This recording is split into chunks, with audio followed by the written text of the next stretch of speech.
आप देख रहे हैं काशी से देश की बहस का ये विशेष बुलेटिन और जहां पर हम बात करेंगे आज आपके द्वारा चुने हुए मुद्दे की। हमारे साथ एक वरिष्ठ पैनल मौजूद होगा। आज हमने देश की बहस में आपको मुद्दे दिए थे चुनने के लिए कि आप किस मुद्दे पर चाहते हैं कि आज हम चर्चा करें, विमर्श करें। हमने आपको जो ऑप्शन दिए थे उसमें हमने आपको जो ऑप्शन दिए थे, जो आपने चुनाव किया, 75% लोगों ने वोट देकर देश की बहस का जो मुद्दा बनाया है कि क्या काशी मॉडल बन पाएगा सत्ता का कॉरिडोर बीजेपी के लिए। 30 घंटे से ज्यादा बनारस के दौरे पर पीएम मोदी ने जो तस्वीरें, जो संदेश दिया, जिस तरह से काशी मॉडल जो है वो दुनिया के पटल पर रखा है, तो इसके बाद क्या यूपी के चुनाव में एडवांटेज बीजेपी हो गई है। इसी मुद्दे पर आज हम बहस करेंगे और साथ ही विपक्ष जो अपने दावे दे रहा है क्या वो ठहरते हैं, उनमें कितना दम है, या फिर काशी के विकास मॉडल के सामने विपक्ष के पास पेश करने के लिए कुछ नहीं है, इसलिए वो सिर्फ हवाई बातें कर रहा है। हमारे साथ तमाम पार्टियों के रिप्रेजेंटेटिव मौजूद होंगे, हमारे साथ वरिष्ठ पत्रकार मौजूद होंगे, उनसे बात करेंगे। लेकिन इस बीच हम अपनी देश की बहस में जनता को भी मौका देते हैं कि जनता जो है वो खुद अपनी राय, अपनी बातें हम तक पहुंचा सके, क्योंकि देश की बहस जनता का और जनता के लिए शो है। तो मुद्दा आपने चुन लिया है, अब सवाल उसी मुद्दे से जुड़ा हुआ, क्या आपको लगता है कि काशी के विकास मॉडल का विपक्ष के पास कोई विकल्प है? आप अपना जवाब हाँ या नहीं में हम तक पहुंचा सकते हैं। जवाब देने के लिए आप हमें व्हाट्सएप कर सकते हैं, आप हमारे ट्विटर हैंडल, फेसबुक पेज और हमारी वेबसाइट पर जाकर भी इस पोल का हिस्सा बन सकते हैं। www.newsnationtv.com पर आप वेबसाइट पर जाएं और 9711002666 जो हमारा व्हाट्सएप नंबर है, इस पर भी आप अपनी राय दे सकते हैं। तो सबसे पहले हम आपको एक रिपोर्ट दिखाते हैं कि किस तरह से प्रधानमंत्री नरेंद्र मोदी ने एक नामुमकिन सा लगने वाला प्रोजेक्ट जो है वो तय समय में, कोविड के आपातकाल के बावजूद भी पूरा किया।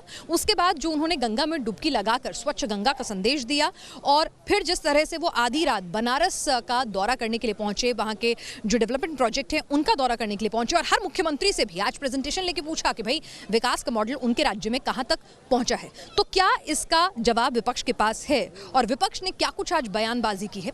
आइए आपको सबसे पहले एक रिपोर्ट के जरिए दिखाते हैं, फिर अपने वरिष्ठ पैनल से आपका तारुफ कराएंगे और चर्चा को आगे बढ़ाएंगे। हमारी सभ्यता के ये प्राचीन शहर पूरे विश्व को दिशा दिखा सकते हैं। बजट बह गया लेकिन कोई नदी साफ नहीं हुई, तो इससे पूरे भारत के विकास का रोड मैप भी बन जाता है। अपने बनारस दौरे में पीएम मोदी ने काशी मॉडल की बड़ी लकीर खींच दी। इसमें हिंदुत्व, सांस्कृतिक राष्ट्रवाद और विकासवाद की ऐसी केमिस्ट्री है जिससे विपक्ष के तेवरों को फीका करने की कोशिश की गई है। बाबा भोले की नगरी के काम में कोई चूक न रह जाए, इसीलिए पीएम मोदी बनारस की सड़कों से लेकर रेलवे स्टेशन तक निकल गए और इन तस्वीरों के पीछे छिपा अर्थ एक ही है, काशी मॉडल, जिसका मंत्र पीएम मोदी ने बीजेपी शासित मुख्यमंत्रियों की बैठक में दिया। इसके बाद जनसभा में नए बनारस की चर्चा की। रुद्राक्ष कन्वेंशन सेंटर हो या बुनकरों, कारीगरों के लिए चलाए जा रहे प्रोग्राम, आज काशी के कौशल को नई ताकत मिल रही है। स्वास्थ्य के क्षेत्र में भी आधुनिक सुविधाओं और इंफ्रास्ट्रक्चर के कारण बनारस एक बड़े मेडिकल हब के रूप में उभर रहा है। विकास के मॉडल की तासीर ऐसी ही है जो सियासी हवाओं के रुख को मोड़ने का मादा रखती है। यही वजह है कि अखिलेश भी खुलकर मैदान में आ गए और उन पर औरंगजेब की आत्मा के जरिए पलटवार भी हुआ। बहुत अच्छी बात है। 1 महीना नहीं, 2 महीना, 3 महीना वहीं रहें, अच्छी बात है। वो जगह रहने वाली है, आखिरी समय पर वहीं रह जाता है बनारस। और ये औरंगजेब की आत्मा बुलवा रही है इनमें प्रवेश करके, क्योंकि वो औरंगजेब ही था जिसने अपने पिता और परिवार को हाशिए पे डाल दिया था सत्ता के लिए। कमोबेश यही अखिलेश जी ने किया है। काशी मॉडल की लड़ाई में अखिलेश बनाम बीजेपी ही नहीं है, राहुल और ममता के भी निशाने पर पीएम मोदी है। गंगा में कोई भी स्नान कर दे, वो टीवी पे नहीं आ सकता, मगर अकेले प्रधानमंत्री गंगा में स्नान करेंगे, पूरा हिंदुस्तान देखेगा, पूरा हिंदुस्तान देखेगा। चुनाव आते हैं तो गंगा में डूब जाता है और कभी भी जब लोगों ने मरता है वही माँ गंगा में बसा देता है। देश की बहस में चर्चा करने जा रहे हैं कि क्या काशी मॉडल बीजेपी की जीत का कॉरिडोर बनेगा और क्या चुनाव में विकासवाद बड़ा मुद्दा होगा।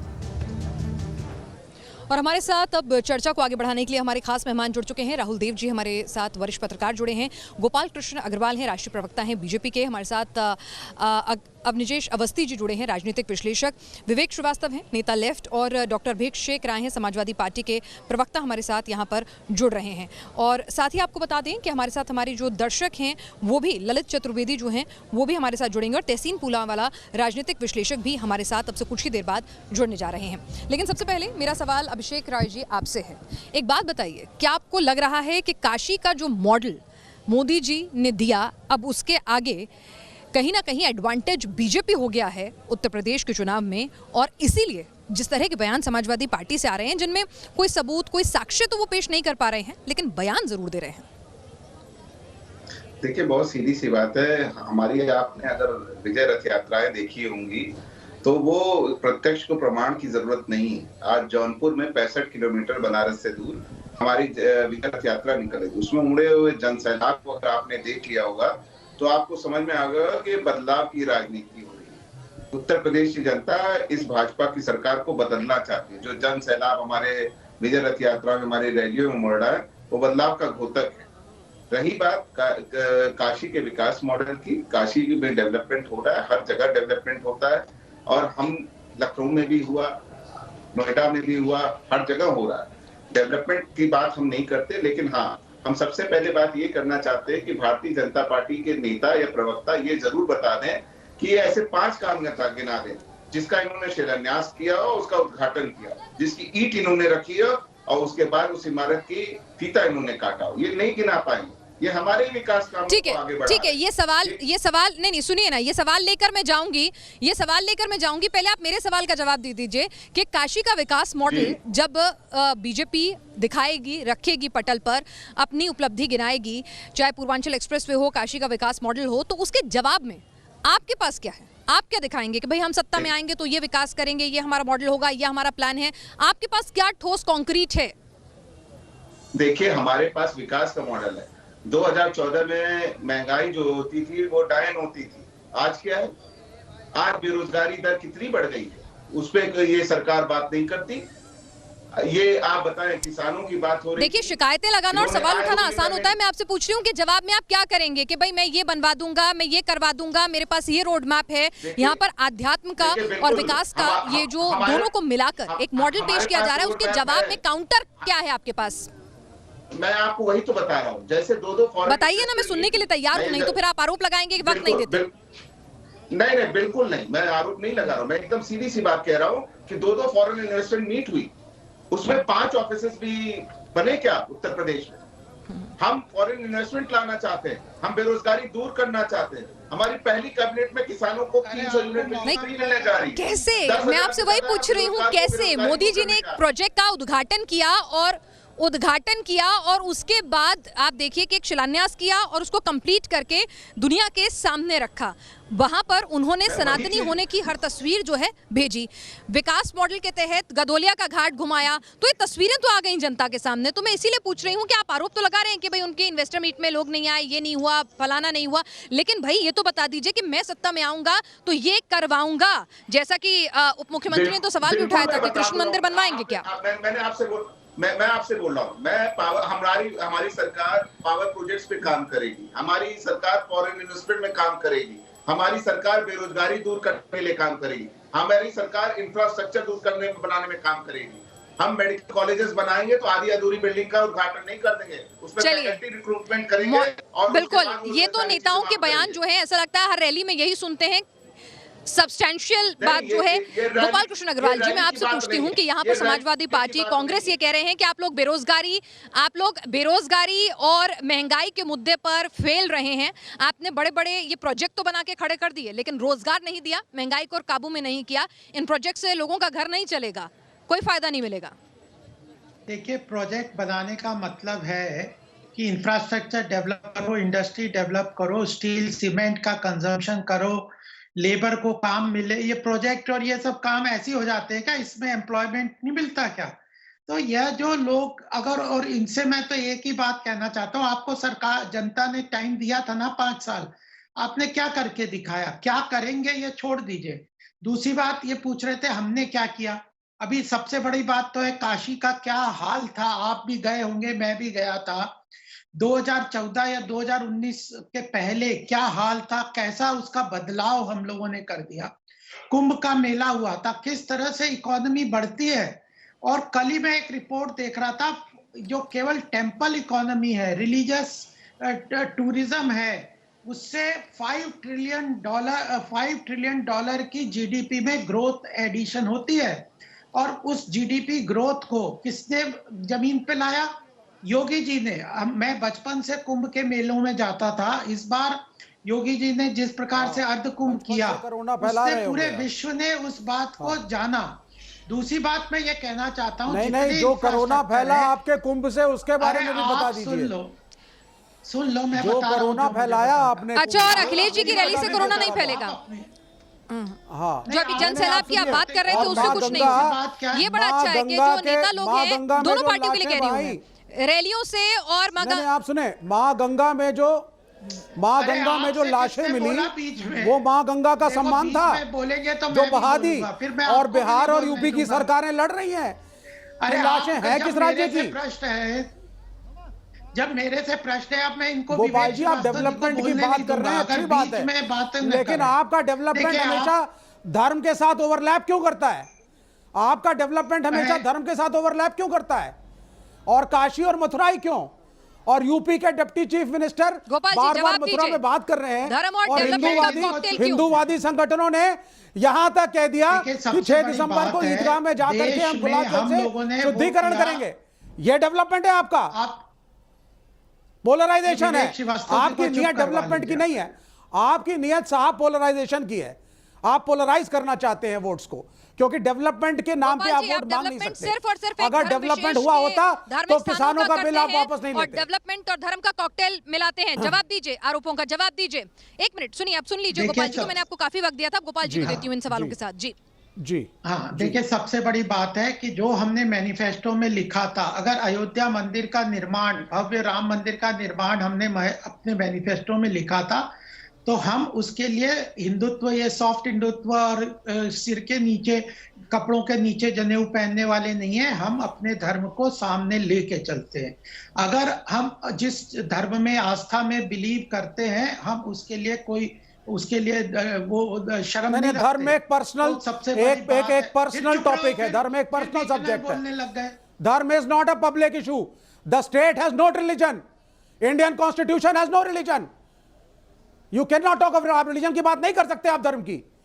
धर्म व्यक्तिगत जीवन के लिए है। धर्म पब्लिक डिस्प्ले के लिए नहीं है, नुमाइश के लिए नहीं है, वोट मांगने के लिए नहीं है, दंगे कराने के लिए नहीं है। धर्म आपके व्यक्तिगत जीवन के लिए है। आप राम का नाम 24 घंटे लीजिए, आप 24 घंटे राम का नाम लीजिए, कोई बुराई नहीं है। लेकिन राम के नाम पे, मंदिर के नाम पे रुकिए विवेक जी जब आपकी बारी आएगी मैं आपको मौका दूंगी। विवेक जी एक मिनट, मैं मौका दूंगी। विवेक जी मैं मौका दूंगी, क्योंकि यहाँ पर लगभग हर पार्टी के लोग जो हैं वो धर्म का नाम लेते हैं और धार्मिक स्थलों पर जाते हैं। टेंपल रन हो या फिर मस्जिद जाना हो या चर्च जाना हो, पार्टी के नेता और चेहरे बदल जाते सब हैं। जरा पहले मैं एक बार गोपाल जी से, जो समाजवादी पार्टी ने आरोप लगाए हैं, वो सुन लेती हूँ। विवेक जी मैं आपके पास आऊंगी, बस गोपाल जी की टर्न। मैंने क्या कहा ना कि एक बार टर्न कंप्लीट हो जाने दीजिए, फिर मैं आपके पास आती हूँ। गोपाल जी देखिए, हमने आर्थिक विकास उत्तर प्रदेश की बात करें तो 4 लाख लोगों को एम्प्लॉयमेंट दिया है अभी इस पूरे हमारे कार्यकाल में।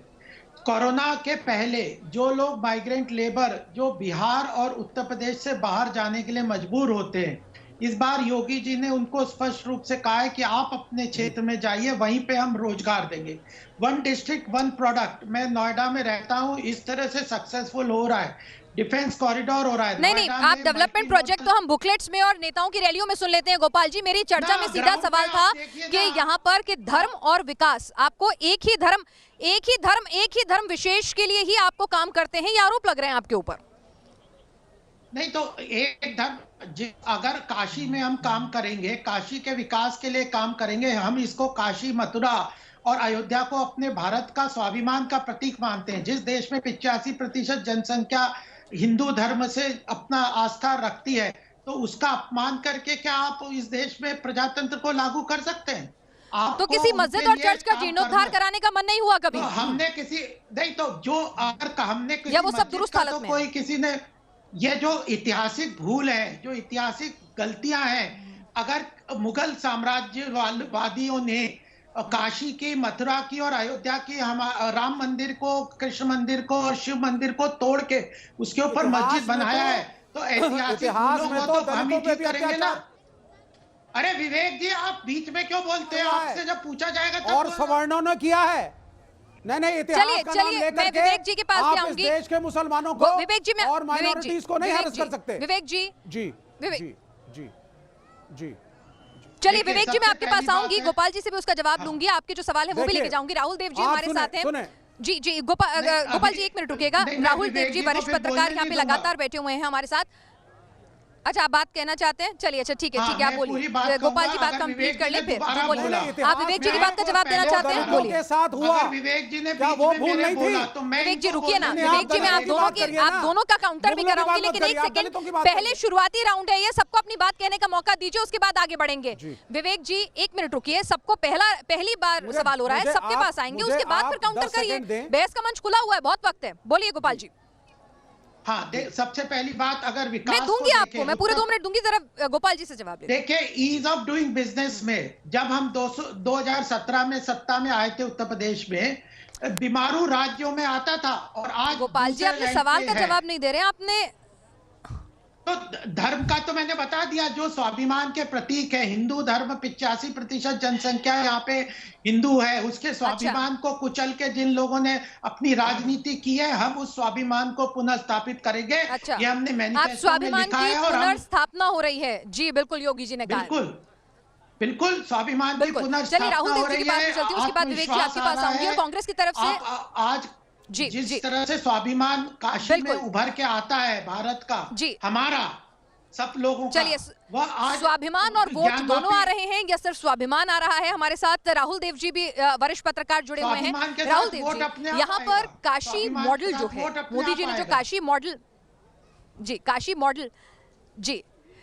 मॉडल जो पेश किया है मोदी जी ने यहाँ पर उत्तर प्रदेश के चुनाव जब नजदीक हैं, ठीक उससे पहले, तो आपको क्या लगता है कि एडवांटेज बीजेपी कहीं ना कहीं हो गई है? और विपक्ष जिस तरह के बयान दे रहा है, राहुल गांधी कह रहे हैं, माफ कीजिएगा, कि एक ही व्यक्ति का चेहरा दिखा रहे हैं, वो अखिलेश कह रहे हैं कि भाई आप गंगा में डुबकी क्यों नहीं लगाई योगी जी ने, क्योंकि गंगा गंदी थी। भाई प्रधानमंत्री लगा रहे हैं, लेकिन उन्हें योगी जी की डुबकी भी चाहिए थी। तो आपको लगता है कि वाकई में ये इसका अच्छा काउंटर है या बहुत ही सतही बयान है? कुछ एक काउंटर विपक्ष के पास मौजूद है या नहीं है? इस पर मैं आपके विचार जानना चाहूंगी। बीनाज, मैं समझता हूं कि देश की जनता केवल टीवी देखकर वोट नहीं देती है, वो और भी सोच विचार करती है, वो जिंदगी भी देखती है, अपना अनुभव भी देखती है, और भी कुछ चीज़ें देखती है। वो इतनी मूर्ख नहीं है कि अपने सारे फैसले केवल टीवी की छवियां और टीवी की बहसें देखकर बनाए। तो टीवी पर अखिलेश जी क्या कह रहे हैं, उनके लिए नरोत्तम मिश्रा क्या कह रहे हैं, या राहुल गांधी क्या कह रहे हैं, उनके जवाब में मोदी जी या योगी जी क्या कहेंगे, इनका एक असर पड़ता है, लेकिन सीमित असर पड़ता है। 1-2 बयानों से किसी के, कुछ लोगों के, जिसे हम वोटिंग इंटेंशन कहते हैं, वोटिंग के मतदान के इरादे और उनकी सोच और उनकी विचारधारा, उनके फैसले ये नहीं बदलते। तो ये किसी को इस मुगालते में नहीं रहना चाहिए, और हम लोगों को भी, कि हमारी बहसों से भी कुछ बहुत देश बदल जाता है, और नेताओं को भी नहीं रहना चाहिए कि उनके बयानों और केवल भाषणों से बदल जाएगा। उनका असर होता है, लेकिन सीमित होता है। अब दूसरा प्रश्न आपका ये है कि ये जो मॉडल है, अब काशी मॉडल को अभी तक तो ये मीडिया ने कहना शुरू किया है, आप कह रहे हैं काशी मॉडल। मैं नहीं समझता कि शायद प्रधानमंत्री जी ने अभी तक या भाजपा सरकार ने काशी मॉडल की चर्चा की है, उसी तरह से जैसे गुजरात मॉडल की चर्चा होती थी। लेकिन चलिए मान लेते हैं कि ये एक मॉडल आया है, तो काशी का मॉडल तो काशी जैसी दूसरी विशिष्ट सांस्कृतिक, धार्मिक, आध्यात्मिक या ऐतिहासिक महत्व वाली जगहों पर ही लागू होगा ना। ये हर शहर पर तो लागू नहीं हो सकता। काशी के लिए, विश्वनाथ मंदिर के लिए जो किया गया, वो हर शहर के हर मंदिर पे तो नहीं लागू हो सकता। पहला सवाल। एक इससे कुछ बड़े सवाल भी निकलते हैं। अभी जो गोपाल जी कह रहे थे, अब उसको वो स्वाभिमान से जोड़ रहे हैं। मोदी जी ने भी उसमें वो काशी की बात करते हुए वहां पे औरंगजेब को भी लाना उनको जरूरी लगा, सालार मसूद को लाना भी जरूरी लगा।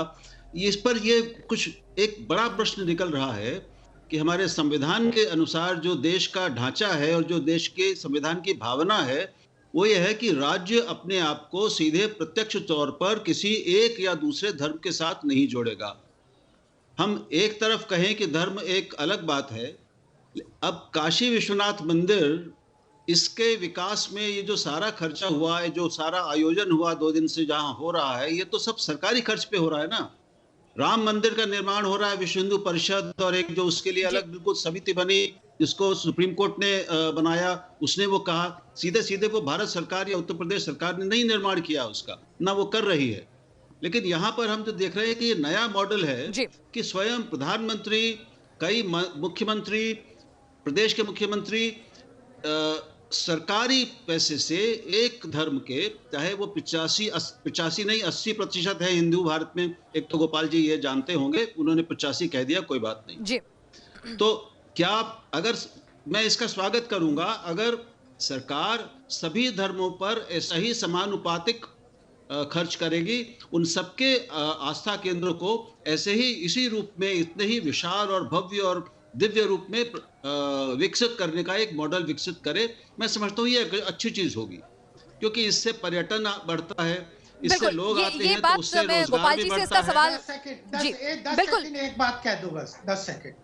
मैं राहुल जी एक बात बिल्कुल, एक मिनट गोपाल जी नहीं, गोपाल जी मैं इस पर पूरा 10 सेकंड नहीं, मैं 2 मिनट नहीं गोपाल जी मैं इस पे 2 मिनट आपका जवाब लूंगी, लेकिन विवेक जी बहुत देर से इंतजार कर रहे हैं और वो बहुत पेशेंटली इंतजार कर रहे हैं। विवेक जी, यहाँ पर आपको आपत्ति है कि देश का प्रधानमंत्री अगर सनातन धर्म से आता है, भाई इत्तेफाक है, कोई भी हो सकता है, अगर वो सनातन धर्म से आता है और अपने सनातन धर्म के जो अनुसरण है परंपराओं का, उनका निर्वहन करते हैं एक आयोजन से पहले, तो उन तस्वीरों में और उसमें गलत क्या है?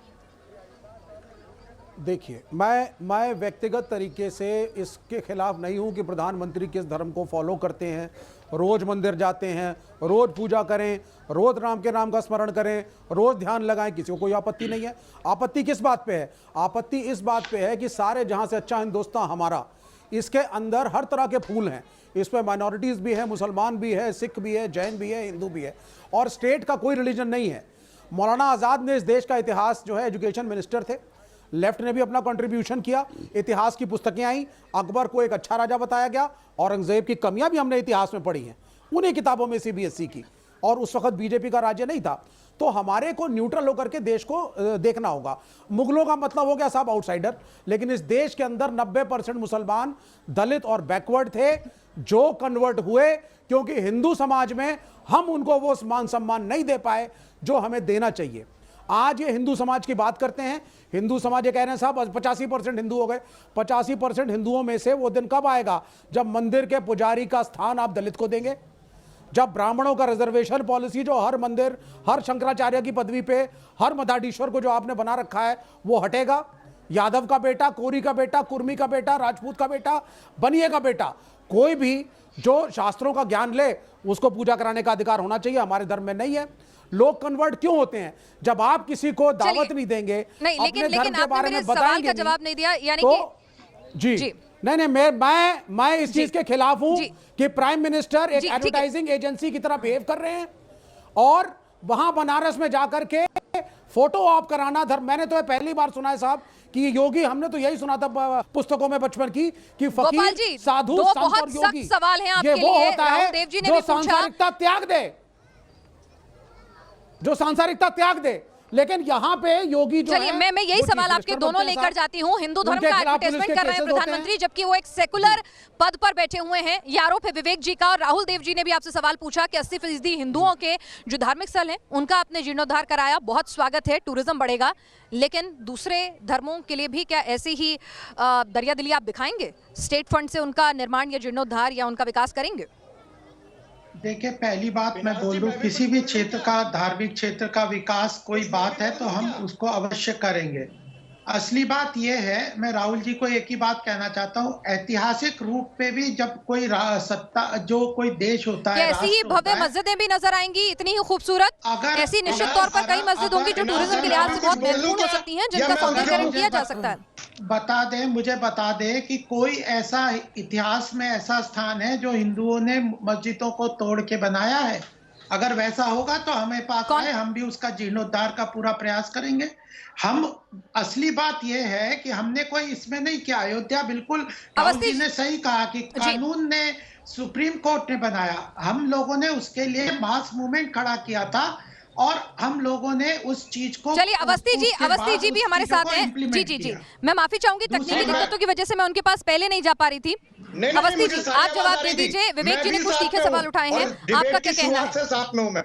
जी मेरे को नहीं, मुझे आपकी आवाज नहीं आ रही थी। मैंने कहा कि मुझे आपकी आवाज नहीं आ रही थी, मैंने आपको इंट्रोड्यूस किया था, अब आप जवाब दें, मैं आपके पास आ गई। नहीं, मैं बोला ही नहीं तो आवाज क्या आएगी? अच्छा, तो फिर आपका सम्मान है कि आप नहीं बोले और आपने पेशेंटली सबकी बात सुनी। अब आप अपनी बात करें। मैं सुनने के लिए बैठ जाऊंगा। पिनाज जी, रिसर्च टीम से ये पूछिए कि हिंदू मंदिरों के अलावा किसी और धर्म के धार्मिक स्थलों से क्या सरकार के पास पैसा जाता है? क्या ये पूछिए कि जामा मस्जिद का रख रखाव भारत सरकार करती है कि नहीं करती? हुमायूं टॉम्ब का रख रखाव भारत सरकार करती है कि नहीं करती? क्या हज हाउस अखिलेश यादव की सरकार ने बनाया था कि नहीं बनाया था? क्या कब्रिस्तान की दीवार पे 300 करोड़ रुपए का खर्चा हुआ था कि नहीं हुआ था? कब्रिस्तान पर 300 करोड़ रुपए का खर्चा करना धर्मनिरपेक्षता है। और अगर कोई ये कहे कि कब्रिस्तान के साथ साथ शमशान की दीवार भी बनाई जाएगी तो वो सांप्रदायिकता हो जाता है इस देश में। दोनों के लिए बनाना सांप्रदायिकता है और एक के लिए बनाना धर्मनिरपेक्षता है। पिनाज जी, काशी सिर्फ भारतवर्ष की नहीं, पूरे विश्व के लिए आध्यात्मिक, सांस्कृतिक और बौद्धिक राजधानी है। पूरे विश्व भर से काशी में पढ़ने लोग आते थे।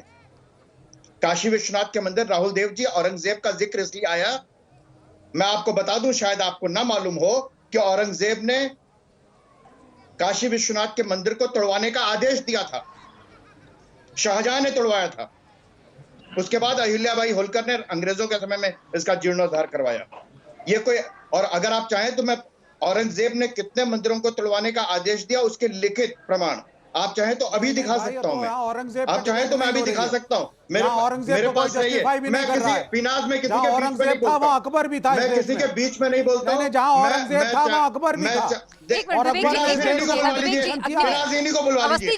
अवस्थी जी ने पूरी बात सुनी तो आप भी उनकी पेशेंटली पूरी बात सुनिए ना। देखिए, हमें सम्मान करना होगा। अवस्थी जी ने पूरी बात सुनी, आप भी सुनिए ना। देखिए, उन्होंने बहुत पेशेंस दिखाई है, इसका सम्मान करना होगा।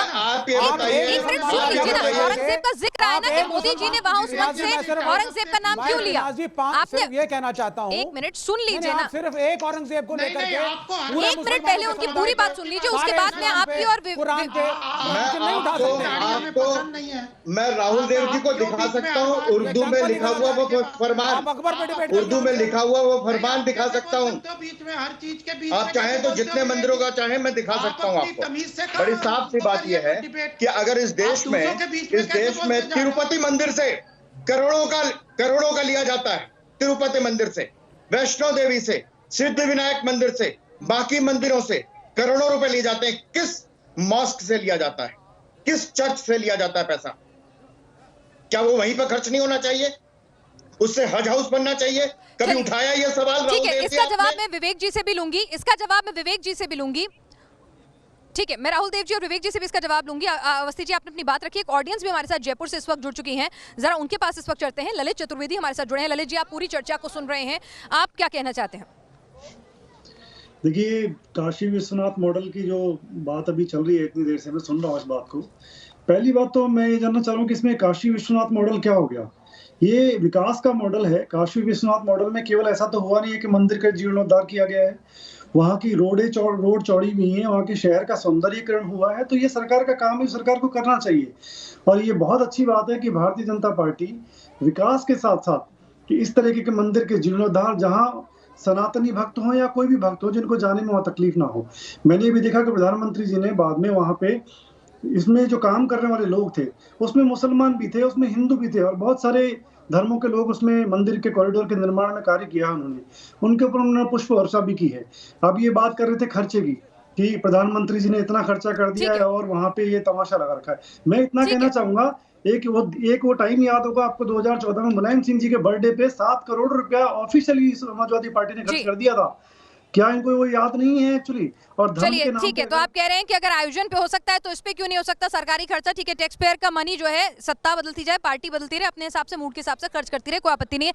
बहुत बहुत शुक्रिया ललित जी आपका। हमारे दर्शक ललित चतुर्वेदी जयपुर से जुड़े, उन्होंने अपनी राय रखी है, इस पर भी हम प्रतिक्रिया लेंगे और जो सवाल अवस्थी जी ने उठाए, राहुल जी और विवेक जी से भी जवाब लूंगी उसका। लेकिन इस वक्त तहसीन पूनेवाला हमारे साथ, राजनीतिक विश्लेषक हमारे साथ जुड़ गए। तहसीन, आप उन कुछ लोगों में से थे जिन्होंने पार्टी विचारधारा और जो तमाम आपकी पसंद नापसंदगी है उसके बियॉन्ड हटकर आपने काशी विश्वनाथ मंदिर की तस्वीरें ट्वीट की और बड़ा दिखाते हुए उसकी तारीफ की। लेकिन यहाँ पर जब काशी मॉडल का बखान किया जा रहा है तो यहाँ पर राहुल गांधी कहते हैं कि सिर्फ पीएम पर ही तस्वीर को क्यों यहाँ पर उन पे फोकस किया गया? भाई देश के पीएम है, अगर वो कहीं आयोजन में जाएंगे तो तस्वीर तो उन्हीं की दिखेगी ना। ये बात मेरी समझ में नहीं आई, अगर आप समझा सके तो अच्छा होगा।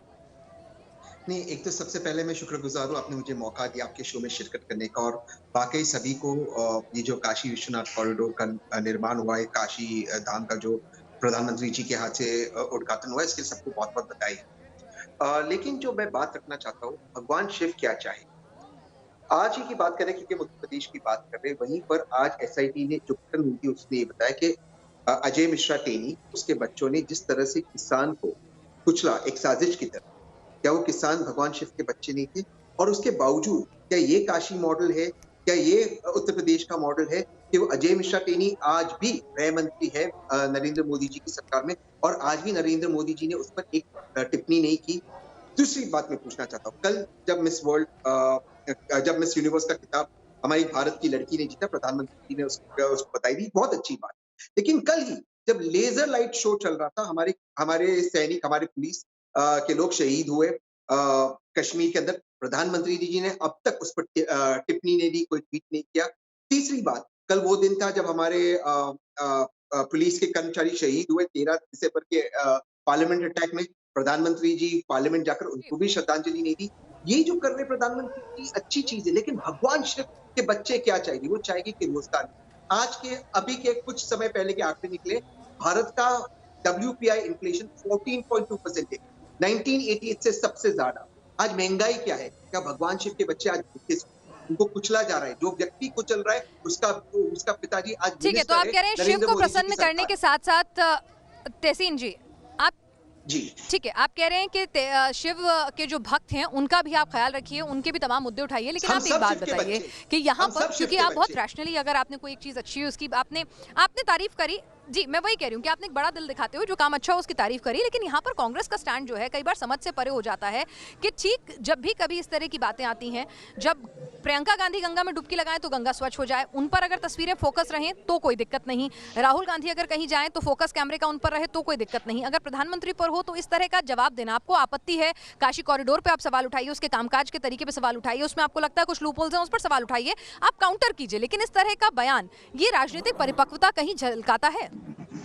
मैं एक राजनीतिक विश्लेषक होने के नाते मैं ये मानता हूँ कि अगर प्रधानमंत्री जी या राहुल जी या प्रियंका जी कहीं जाए, कैमरा उन पर फोकस करेगा, लेकिन अगर प्रधानमंत्री जी डुबकी लगाते हैं, श्रद्धापूर्वक डुबकी लगाते हैं, मैं उसका स्वागत करता हूँ, लेकिन डुबकी सच की भी लगाए, डुबकी न्याय की भी लगाए, डुबकी इस श्रद्धा से लगाए कि जिस अजय कुमार मिश्रा टेनी के बच्चे हमारे किसान को साजिश की तरह रौंदा है, जिस पर मैं कार्रवाई करूंगा, डुबकी इस चीज की लगाए। 1 मिनट में लूंगा सर कि जब मेरे पुलिस वाले शहीद होते, मैं मिस वर्ल्ड को कांग्रेचुलेट नहीं करूंगा, उनके बारे में उसकी डुबकी लगाए। बस मैं यही चाहता हूँ मेरे प्रधानमंत्री, ये अपेक्षा मेरी प्रधानमंत्री से। चलिए ये सवाल लेकर मैं गोपाल जी के पास भी आऊंगी, लेकिन राहुल देव जी और विवेक जी आप दोनों ने सुना था, अवस्थी जी ने कुछ सवाल आपसे उठाए थे, राहुल जी पहले आप उनका जवाब दें, फिर मैं विवेक जी के पास जाऊंगी। मैं वनजेश जी को केवल ये कहूँगा कि काशी के इतिहास से मैं सुपरिचित हूँ, काशी मेरी अध्ययन का विशेष विषय है, उस पर मैं एक फिल्म भी बना चुका हूँ, तो उसके आध्यात्मिक महत्व से, आध्यात्मिक भूगोल से, आध्यात्मिक उसकी यात्रा से, इतिहास से और राजनीतिक इतिहास से भी परिचित हूँ। मैं ये सही है कि वहाँ पर बिंदु माधव मंदिर होता था, जो सबसे ऊंचा, सबसे बड़ा, विशाल विश्वनाथ मंदिर से भी ज़्यादा बड़ा मंदिर होता था, जिसको औरंगजेब ने तोड़वाया, उसकी वो काट के वहाँ पर मस्जिद बनाई गई। ये सब इतिहास में दर्ज है, मुझे मालूम है, मैंने ये दर्ज किया थोड़ा बहुत, लेकिन यहाँ प्रश्न कुछ और हैं अभिनिजेश जी। हमें जैसे मैंने कहा कि हमारे संवैधानिक व्यवस्था में राज्य अपने आप को सीधे सीधे धर्म से जोड़ने से बचेगा। वो किसी एक धर्म से अपने को एक सीमा के बाद न जोड़ेगा, उससे एक समान दूरी बना के रखेगा। धर्म और राज्य की ये जो एक अलग हमारे यहाँ की गई है, अलग व्यवस्था की गई है, उसके पालन की बात मैं कर रहा हूँ। ये जो ध्वनि इससे निकल रही, जो सारा एक पूरा माहौल बन रहा है, उससे एक साफ साफ सबको समझ में आ रहा है कि, और गोपाल जी ने तो कह ही दिया कि उनके हिसाब से जो 85% हैं, तो उस धर्म और उस धर्म की ऐतिहासिक, उसका ऐतिहासिक गौरव, उसका पुनर्जीवन, उसका पुनर्प्रतिष्ठा, उसको वापस लाने के लिए सब कुछ किया जाएगा।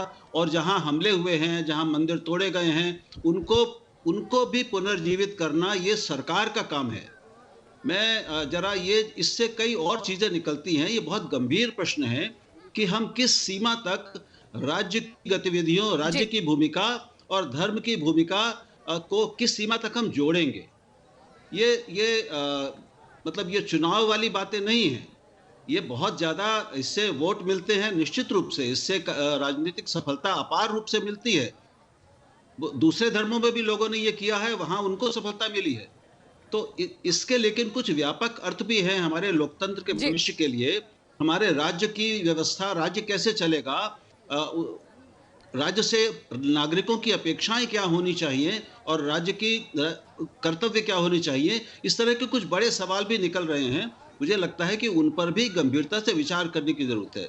जहां तक काशी का सवाल है, काशी में जो विकास हुआ है, मैं एक आपसे हिंदू के नाते कहूं कि मैंने जब ये दृश्य देखा कल पहली बार, तो मैं मन बल्लियों उछलने लगा। मैं कल्पना नहीं कर सकता था कि विश्वनाथ मंदिर के आसपास की स्थिति ऐसी इतनी सुंदर, इतनी अद्भुत हो सकती है। और मैं बहुत प्रसन्न हूं उस बात से। लेकिन ये काम अगर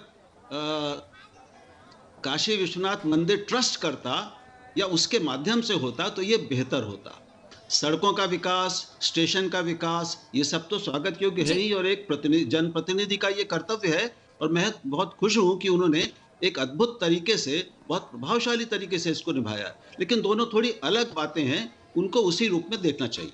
चलिए, बिल्कुल बिल्कुल। विवेक जी, आप अवस्थी जी के सवालों का जवाब दें और उसके बाद मैं चाहूंगी अवस्थी जी आपके सवालों से कितने संतुष्ट होते हैं आप दोनों, आपस में चर्चा भी हो आपकी। लेकिन पहले आप जवाब दें, उन्होंने जो दो महत्वपूर्ण बातें आपके लिए कही। जी देखिए, अवस्थी जी पढ़े लिखे आदमी हैं, पढ़ाते हैं और मैं इनका सम्मान भी करता हूं। लेकिन अवस्थी जी देखिए, आप एक गलत राजा होता है, चाहे हिंदू राजा हो या मुसलमान राजा हो, चाहे राजपूत हो या कोई और हो, और एक जो भी राजा एरिस्टोक्रेट होता है उसको अपनी रियासत, अपने खजाने, अपने पैसे से ही एक लेन देन होता है। तो आप एक राजा औरंगजेब का एग्जाम्पल देख करके हम टीवी पर अगर हम इस्लाम को, कुरान को, मुसलमानों को कटघरे में खड़ा कर देंगे तो ये गलत होगा। सम्राट अशोक और सम्राट अकबर दो सबसे बड़े राजा हुए हैं इस मुल्क में जिन्होंने लगभग पूरे देश को यूनिफाई किया था। अशोक ने कलिंग को पूरी तरीके से समाप्त कर दिया, एक वायलेंट बैटल खेला सिर्फ अपनी महत्वाकांक्षा के लिए। तो क्या हम सम्राट अशोक को विलन मान लें? अकबर ने राजपूतों की वजह से शासन किया, हिंदू मुस्लिम एकता रही, मौलानाओं को भी साइड किया, दीन इलाही को लेकर के आए, एक सेकुलर राजा थे। तो राजाओं का एग्जाम्पल दे करके अगर हम, जैसे कि गोपाल जी कह रहे थे कि इतिहास में ऐसा हुआ है, इतिहास से हमें आगे बढ़ना होगा। आज का हिंदुस्तान एक डाइवर्स, एक कॉम्प्लेक्स सोसाइटी है, उसमें अनेकों जातियां हैं, अनेकों धर्म हैं, जिसको हमारा कॉन्स्टिट्यूशन जोड़ता है। अगर हम कॉम्पिटिटिव रिलीजियस और कास्ट की राजनीति विवेक जी, ठीक है, इतिहास से आगे बढ़ते हैं। एक सवाल उन्होंने मौजूदा हालात पर भी उठाए। उन्होंने कहा कि जब मंदिरों के फंड से सरकार पैसा लेती है तो फिर जाहिर सी बात है अगर उसमें खर्चा भी कर देती है, उस पर भी जवाब दीजिए आप। वो तो आज का मुद्दा है ना, वो तो आज का सवाल है। देखिए, नहीं देखिए, मैं मेरा ये मानना है, कोई भी धर्म हो, लेकिन ज्यादा हिंदू धर्म के लिए इसलिए बोलता हूं क्योंकि मेजोरिटी में हमारा हिंदू धर्म है। तो जैसा अभी उत्तराखंड में इन्होंने भारतीय जनता पार्टी ने किया, इन्होंने कहा साहब कि the state will not control the temples. ये गलत है, क्योंकि जो भी चंदा हम देते हैं हम पुजारी की जेब के लिए नहीं दे रहे हैं, हम उसको अगर ईश्वर को अर्पण कर रहे हैं कि भाई आप मंदिर बनाइए, ब्यूटिफाई करिए, ट्रस्ट में लगाइए, तो उसके लिए होता है। तो फिर state should control the mosque also, इसको कंट्रोल करना चाहिए। एवरीथिंग आप मिसयूज, चाहे मुसलमान हो, क्या वो कोई भी दान या दक्षिणा मिसयूज के लिए देता है? वो एक अच्छे कॉज के लिए दे रहा है ना। चाहे मुसलमान हो, ईसाई हो, हिंदू हो, state control of religious organisations is a must, ये मेरा मानना है। और आखिरी बात में सिर्फ ये कहना चाहूंगा, जो राहुल जी ने जो कह रहे थे, मैं उनकी बात से सहमत हूं, लेकिन आप देखिए, एज अ लेमैन, मैं कम्युनिस्ट हूं, मैं धर्म में विश्वास नहीं करता, लेकिन जब मैं टीवी पर राहुल गांधी और प्रियंका गांधी के हिंदुत्व को देखता हूं और बीजेपी और Narendra Modi ji honourable prime minister of India के हिंदुत्व को देखता हूं, तो एक फर्क है। वो फर्क ये है कि राहुल गांधी और प्रियंका गांधी का हिंदुत्व मुसलमानों को चैलेंज नहीं करता, उनकी उपेक्षा नहीं करता, हिंदुस्तान में एक अपर कास्ट सुप्रीमेसी की बात नहीं करता है। वो एक धर्म अपने हिसाब से वो एक दर्शन कर रहे हैं, लेकिन honourable prime minister of India का जो धर्म है और उनका जो हिंदुत्व है, वो माइनॉरिटीज को सप्रेस करने के ऊपर है। मैं बीच में नहीं बोलता हूं टू द माइनॉरिटी। ये हिंदुत्व का फर्क बता रहे हैं, जरा आप जवाब दें। हाँ, जी बोलिए अवस्थी जी, बोलिए, मैंने आपसे जवाब मांगा है। इसलिए मैं अपेक्षा ये करूंगा बीच में कोई ना बोले। 5 मिनट पहले अभी विवेक श्रीवास्तव ने कहा कि, और राहुल देव ने भी कहा कि स्टेट को, राज्य को बिल्कुल अलग रहना चाहिए धर्म से। अब ये कहते हैं कि सारे मंदिरों पर कंट्रोल होना चाहिए सरकार का। ये है दिमागी दिवालियापन तर्कों का। और राहुल जी, मैं आपको बताऊं कि ये बहस नई नहीं है। ये बहस आजादी के तत्काल बाद सोमनाथ मंदिर के पुनर्निर्माण के समय शुरू हो गई थी, जिसमें डॉक्टर राजेंद्र प्रसाद, जो हमारे पहले राष्ट्रपति थे, कन्हैयालाल माणिकलाल मुंशी और डॉक्टर राजेंद्र प्रसाद ने स्पष्टता कहा था कि सोमनाथ के मंदिर का पुनर्निर्माण हम करवाएंगे। ये कोई बहस नहीं है। इस देश की विरासत जो है उसको अगर हमें सुरक्षित रखना है, सिर्फ एएसआई के लिए नहीं, एएसआई सरकारी संस्था है। अगर वो कहती है कि इन मंदिरों का, मंदिर सिर्फ मंदिर नहीं है, मंदिर हमारी स्थापत्य का अद्भुत नमूना है। मंदिर के एक एक नक्काशी, एक एक छोटी छोटी मूर्ति का आप स्थापत्य देखिए, उसका संरक्षण जरूरी है कि नहीं? सिर्फ बिल्डिंगों का, सिर्फ भवनों का स्थापत्य जरूरी है? मंदिरों का स्थापत्य नहीं है क्या? वो सरकार की जिम्मेदारी नहीं है क्या? एक बात सबसे महत्वपूर्ण बात यह है, पिनाज, बड़ी साफ सी बात है कि बड़े आसान है ये कह देना, लगातार इफ्तार की पार्टियां होती रही, सरकारी खर्चों पर कहीं कोई पत्रकार नहीं बोला, कोई कम्युनिस्ट नहीं बोला। इफ्तार की पार्टी हो सकती है वो, क्योंकि धर्मनिरपेक्ष है। इस देश का एक नेता कह सकता है कि मुझे 90% नहीं 100% मुसलमानों के वोट चाहिए, वो उसके ऊपर धर्मनिरपेक्षता है। मुझे ये कहिए, आज बताइए कि 1984 के नरसंहार में एक भी गोली नहीं चली राहुल देव जी, पुलिस की तरफ से एक दंगाई नहीं मारा गया, और 35 साल बाद एक सज्जन कुमार पकड़े गए। तो उसकी भी हजारों सिखों के नरसंहार के बाद स्वतंत्रता के इतिहास में, वो इतिहास की बात नहीं कर रहा हूं, औरंगजेब की और अलाउद्दीन खिलजी की बात नहीं कर रहा हूं मैं चंगेज खां, अहमद शाह अब्दाली, नादिर शाह की बात नहीं कर रहा हूं मैं स्वतंत्र भारत की बात कर रहा हूं। कोई कुछ नहीं बोलता, सब चलता है जी, कोई बात नहीं। सत्ता आती है, सत्ता के साथ जुड़ जाओ, सत्ता के हिंदू धर्म के लिए सब आगे आ जाते हैं जी। बिल्कुल, चलिए हमारे साथ एक डॉक्टर राय लगातार जुड़े हुए हैं समाजवादी पार्टी से। डॉक्टर साहब, यहाँ पर अगर इफ्तार पार्टी दें, सैफई में सैफई में महोत्सव करवाएं तो कोई दिक्कत नहीं है, लेकिन अगर काशी विश्वनाथ धाम का निर्माण करा दें तो दिक्कत है। अगर आप ऐलान करें कि विष्णु मंदिर बनवाएंगे तो कोई दिक्कत नहीं है, लेकिन यहाँ पर अगर किसी मंदिर का जीर्णोद्धार करा दें तो दिक्कत है। और फिर आप कहते हैं श्रेय भी दीजिए, और दस्तावेज अभी तक आपने दिए नहीं कि आपकी परिकल्पना थी। पिनाज जी, बहुत सीधी सी बात कह रहा हूँ, आप एक चीज समझें, हमने कब ऐसी बात कही कि हमें काशी विश्वनाथ कॉरिडोर बनने से दिक्कत है? किसी नेता का, किसी प्रवक्ता का या हमारे राष्ट्रीय अध्यक्ष किसी का आपने स्टेटमेंट सुना? प्लीज डोंट मिस कोट अस। हम जो बात कहते हैं बहुत विनम्रता से कहते हैं और एकदम सादगी से कहते हैं। हम समाजवादी पार्टी हर धर्म सभाओं को साथ में लेके चलने की बात करते हैं।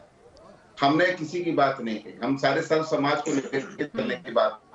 जब हमारी सरकार थी, वाराणसी को 24 घंटे बिजली देते थे, एकदम ये बात पक्की है।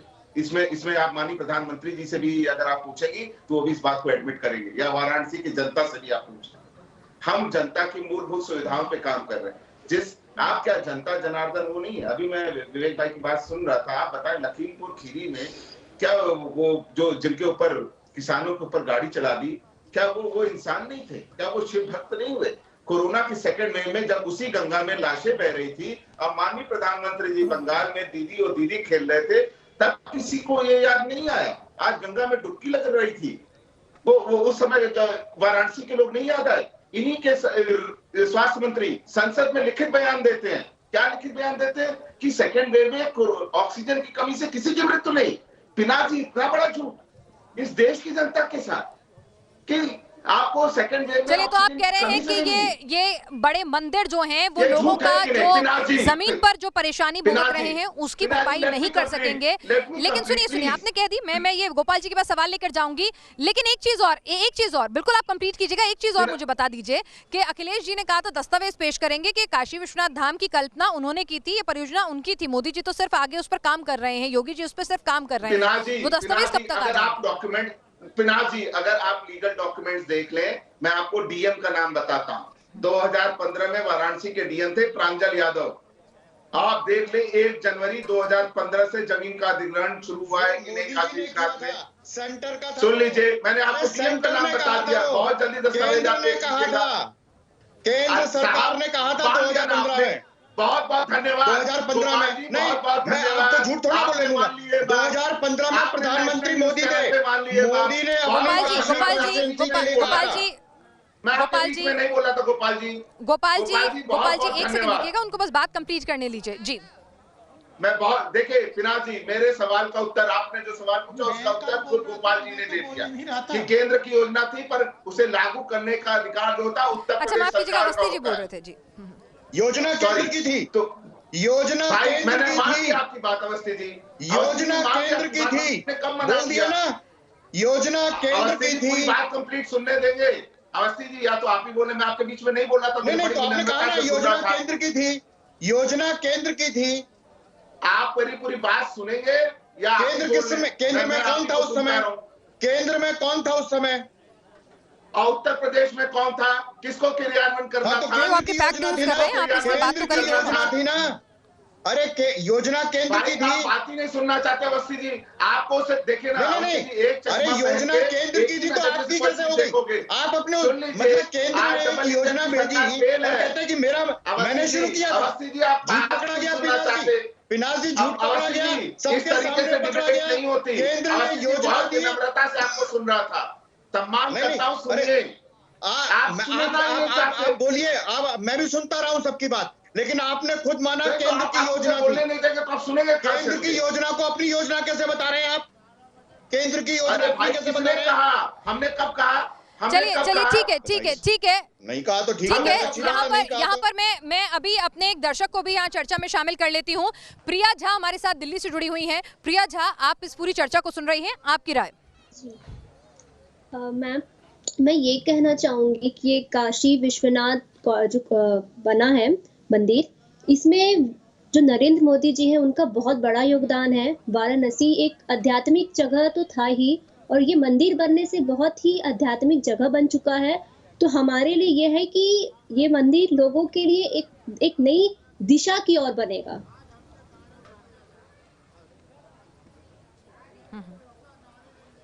चलिए, तो आप कह रही हैं कि ये बहुत अच्छा कदम है, अच्छी बात है, इसका स्वागत कर रही हैं आप। और आगे ये सवाल जो हैं गोपाल जी से, कुछ तीखे सवाल जो हैं समाजवादी पार्टी के प्रवक्ता ने उठाए हैं, कुछ सवाल तहसीन पूनावाला जी ने पूछे हैं, तो वो सवाल लेकर गोपाल जी मैं आपके पास आऊंगी, लेकिन एक छोटे से ब्रेक के लिए यहाँ रुक रहे हैं। देश की बहस में इस बड़े मुद्दे पर लगातार चर्चा जारी है।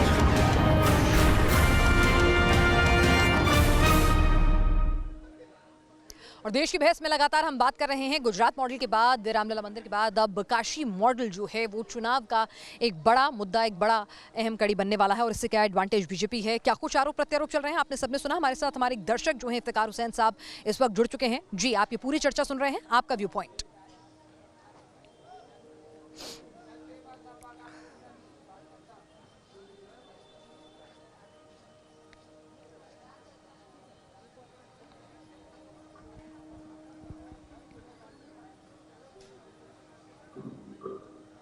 हेलो हेलो, जी बोलिए इफ्तिकार साहब। मेरा सवाल ये है, आप तक मेरी आवाज पहुंच रही है तो आप बोलिए। जी मेरा सवाल ये है कि मोदी जी जो है, जो कॉरिडोर का उद्घाटन करने आए हैं, तो ये पहले का प्लान था कि जो है अभी उन्होंने जो है चुनाव को देखते हुए उत्तर प्रदेश के इस तरह का ये कर रहे हैं? क्या ये वोट लेने का जो है एक वो मुद्दा है? चलिए, वोट का मुद्दा है।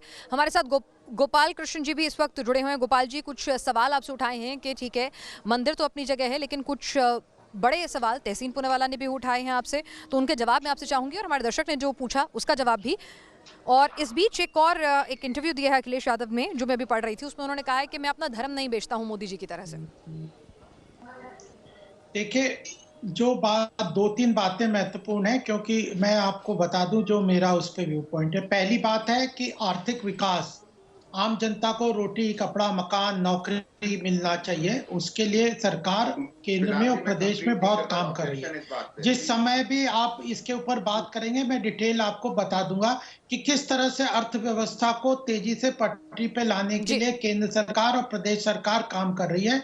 सारे macro economic indicator Uttar Pradesh के और केंद्र के सब बहुत पॉजिटिव सेंटीमेंट पे हैं, और इसकी बात हम ही केवल नहीं कह रहे, विश्व इस बात को एक्सेप्ट कर रहा है। तो एक बात। दूसरी बात है आइडियोलॉजिकल और आस्था की बात है, उसमें भी हमारा वो दोनों ऐसा नहीं है कि आर्थिक विकास करेंगे तो आइडियोलॉजी नहीं ला सकते, ये दोनों कॉम्प्लीमेंट्री हैं, अपने सप्लीमेंट्री नहीं है कि एक होगा या दूसरा नहीं होगा। और फिर तीसरी बात मैं ये कहना चाहता हूं कि भारत के स्वाभिमान और ऐतिहासिक भूलों को हम लोगों ने अपने मैनिफेस्टो में लिखा था कि भारत के स्वाभिमान को जो बहुत बड़ा ठेस पहुंचा, उसको पूरा गौरव, इतिहास ही बदलते रह जाएंगे तो भविष्य कैसे बनेगा? नहीं, इतिहास बदल नहीं रहे, इतिहास को नहीं बदल रहे, इतिहास तो जो है वही है, इतिहास तो है भूलों को सुधार रहे हैं। चलिए, मस्जिदों को तोड़ा, हम उसको स्वाभिमान को पुनर्स्थापित कर रहे हैं। अगर सोमनाथ के मंदिर का किसके स्वाभिमान को, पटेल, राजेंद्र प्रसाद, किसके स्वाभिमान को? तो वह हंगर इंडेक्स में साहब आप इतनी बुरी स्थिति में है, आप हंगर इंडेक्स में इतनी बुरी स्थिति में हैं, आप किसके स्वाभिमान की बात कर रहे हैं? तो बदतमीजी करने के अलावा कुछ आता नहीं है। तीसरी बात मैं तो कह दूं कि जिन लोगों ने बिल्कुल अवस्थी जी, मैं आपके पास आ रही हूं, जिन लोगों ने यहाँ पे रह के 60 साल 65 साल सत्ता में रहे और मुसलमान और माइनॉरिटी नहीं, स्वाभिमान तब होता है जब देश तरक्की करता है, जीडीपी दुरुस्त रहती है, मैन्युफैक्चरिंग सही रहती है, तब स्वाभिमान होता है ना। स्वाभिमान घंटी बजाने। अच्छा, एक बात बताइए विवेक जी, मैं आपके पास भी आऊंगी। अवस्थी जी या विवेक जी ने एक आरोप लगाया था, वो कह रहे थे कि मोदी जी जो हैं अपना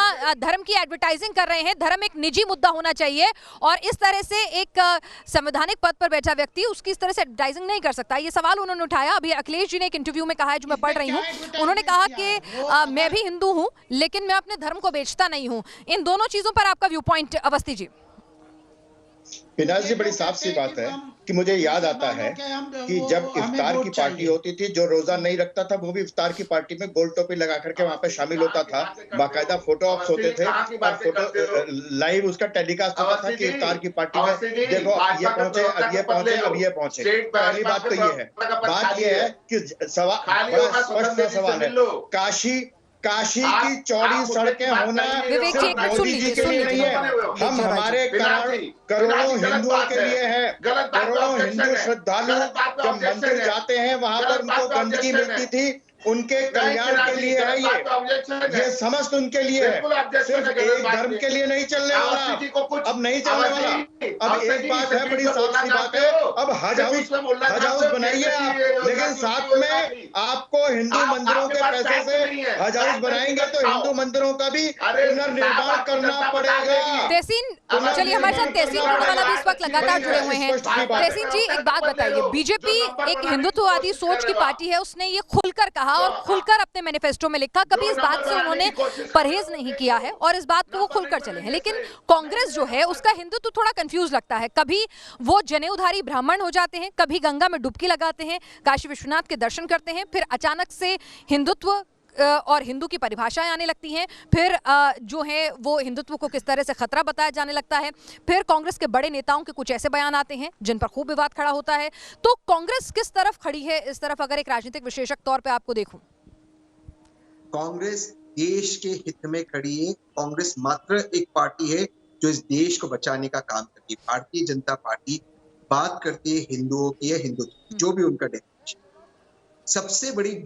सबसे बड़ी हिपोक्रिटिकल पार्टी अगर हमारे मुल्क में कोई है वो है भारतीय जनता पार्टी। आज दो भारतीय जनता पार्टी के प्रवक्ताओं ने, अवस्थी जी ने और गोपाल जी ने राजेंद्र प्रसाद जी का जिक्र किया। यही डॉक्टर राजेंद्र प्रसाद जी 12 दिसंबर 1948 को, मैं कोट करता हूँ, लेटर मेरे फोन में, सरदार वल्लभ भाई पटेल को लिखते हैं कि आरएसएस इस देश के लिए एक खतरा है, एक फैसिस्ट ऑर्गेनाइजेशन है जो इस देश को समाप्त करने पर तुला हो। ये राजेंद्र प्रसाद जी, ये लोग आज गोपाल अग्रवाल जी मैक्रो इकोनॉमिक फैक्टर्स की बात करते हैं। क्या है मैक्रो इकोनॉमिक फैक्टर?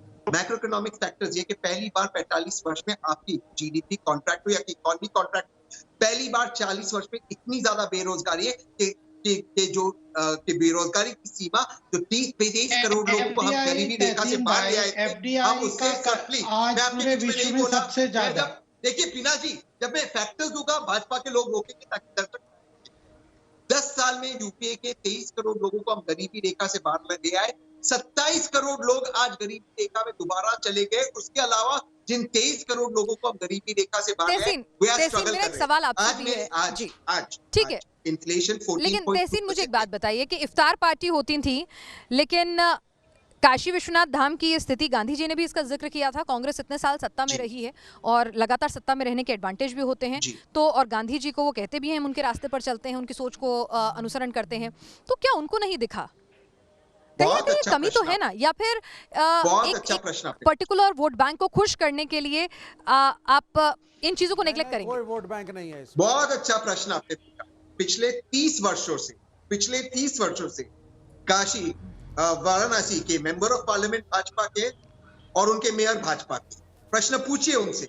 दूसरी बात मैं आपसे पूछ रहा हूँ, सोमनाथ मंदिर का जिक्र हुआ, मैं आज आपके दर्शकों को बताता हूँ, सोमनाथ मंदिर बनाने वाले जिस कैबिनेट ने पास किया वो जवाहरलाल नेहरू जी का कैबिनेट था, और जो बनाने वाले थे गाडगिल जी, जिन्होंने वल्लभ भाई पटेल के साथ काम किया, उनको नेहरू बुलाकर कहते, गाडगिल मेरे शहर से थे, मेरे बहुत करीबी है, मेरे पारिवारिक संबंध है, उनको नेहरू जी बुलाकर लिखित में देते, आपको सरदार पटेल के साथ बैठकर सोमनाथ मंदिर का निर्माण करना है। हाँ, डिफरेंस ऑफ ओपिनियन था कि सरकार को करना चाहिए ट्रस्ट के माध्यम से, लेकिन नेहरू जी लिखित में देते गाडगिल को, पहले नेहरू जी ने फोटो ऑफ नहीं कराया। मैं क्या कहता हूँ, आज आप गंगा मैया में जाते, तो क्या बाद में कांग्रेस हिंदुओं से दूर हो गई? अल्पसंख्यकों को रुझाने के लिए सवाल भी हम बात करेंगे। जी जी, एक लास्ट जी, आज गंगा मैया में प्रधानमंत्री जी, मैं आपके पास ऐसे आऊंगी, मैं माफ चाहूंगी राहुल जी, मुसलमानों गंगा मैया में प्रधानमंत्री, जिन गंगा मैया में प्रधानमंत्री लगाए, उसी गंगा मैया में मेरे भारतीय की छवि थी, उनकी लाश मुसलमानों की हिमायत करने वाले हैं।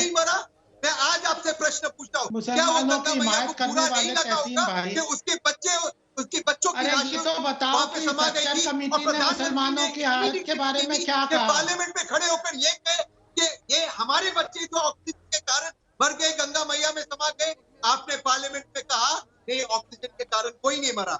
ये आप में और कांग्रेस में अंतर।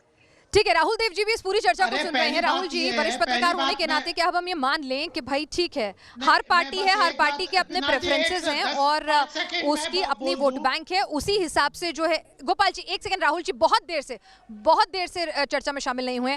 राहुल जी, इस पूरी चर्चा से मुझे तो कम से कम यही समझ में आ रहा है कि विकास के मॉडल और विकास की बातें जो हैं वो की जाती हैं, लेकिन अंततः धर्म और अपने स्पेसिफिक टारगेट ग्रुप के हिसाब से ही काम होते हैं।